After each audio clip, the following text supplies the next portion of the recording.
سلامونه جوړ په خیر. تاسو به خبر اوریدلې چې حقانیه مدرسه کې یوازې 55 افغان طالبان پاتې شوي دي، نو ټول راغلي دي افغانستان ته.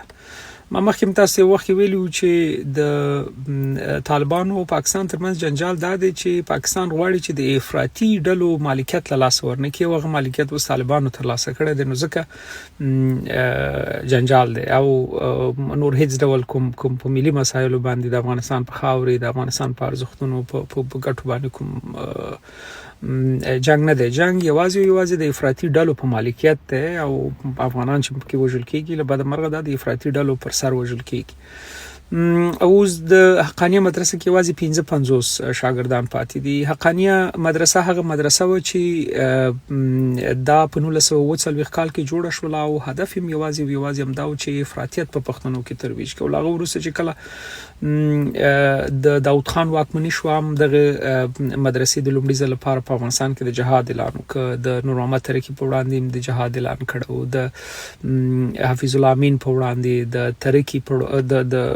بابر کارمل په وړاندې، او همدارنګه د ډاکټر نجیب الله په وړاندې، او دوی د جهاد اعلان کړو. او د دې مدرسې یو هدف دا و چې دوی به افراطي اشخاص دلته تربیه کوي او افغانستان ته به د جګړې د پاره لیږي. تاسو وګورئ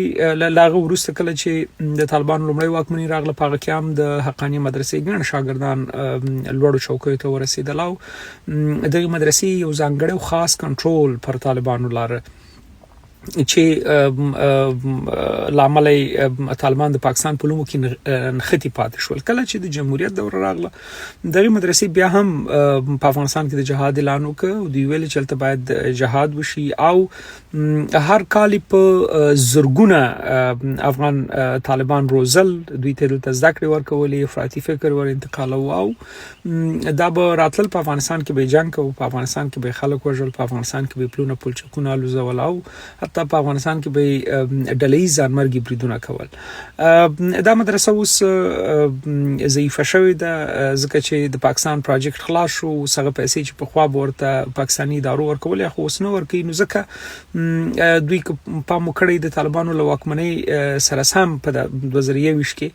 دوی په 2022 کلونو کې بيخي سخت وضعیت سره مخ، ځکه چې هیڅ ډول پیسې امکانات نه لرل، او خلکو چاندې ورته کولې، او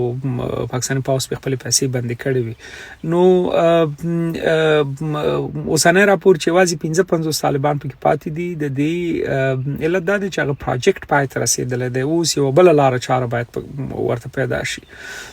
او هغه افغان طالبان چې هلته استادانو په دغه مدرسه کې زده کړې ورکولې، هغه ټول راغلي دي افغانستان ته، په افغانستان کې ځان د پاره مدرسې جوړې کړې دي. په 14 ولایتونو کې 240 مدرسې جوړې کړې دي، او حقانیه مدرسې په اول سر کې وغوښتل چې دغه مدرسې په یو نه ډول په لکه د نتورک په شکل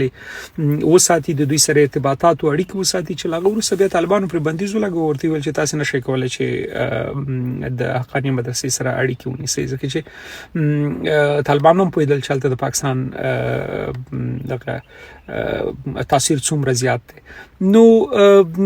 لدغه وی کوچنی بیلګي معلومیږي چې د پاکستان او طالبانو ترمنځ کړکېچ یوازې د افراطي ډلو په مالکیت دی. دغه افراطي ډلې او طالبانو مالکیت په خوا دغه شان د حقانیه مدرسې او د نور مدرسو په چوکاټ کې د پاکستان مالکیت چې په خپل طالبان یو برخه، مګر اوس طالبانو په افغانستان کې خپل مدرسې جوړ کړې دي، مالکیت خپل دی، هر ډول په هر فکر چې څوک غواړي تربیه کولای شي. او دغه ډار پاکستان ډیر خیس کړی دی چې دا کنن نوي 10 کال وروسته 15 کال وروسته د دوی په تاوان تمامېږي، نو ځکه له طالبانو سره کړکېچ رامنځته کړی دی. یعنی اصل جنجال یوازې د افراطي ډلو مالکیت دی.